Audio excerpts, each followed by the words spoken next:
In Tovshin Zayin, the Rebbe, at that time wasn't Rebbe, it was in the time of the Nesisa, the Friedrich Rebbe, traveled to Paris.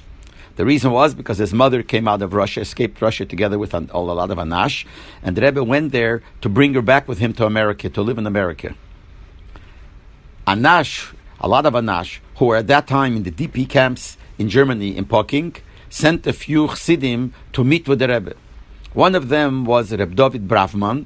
He was a real Chassidish Reid, a Chassidish Gaman. He was the brother-in-law of Reb Dovid Raskin, and he was one of the people who went to meet with the Rebbe.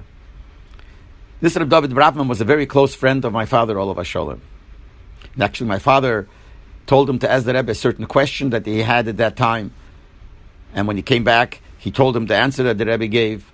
But the Nakud I'm trying to say is that my father asked him, and he came back, what impression do you have from the Ramash, the Rebbe's son-in-law, the Friedrich Rebbe's son-in-law?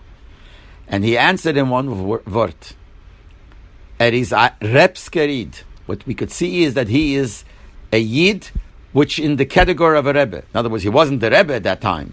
But is a Rebbsker already in Tovshin Zayin. He said to my father, is a Rebbsker.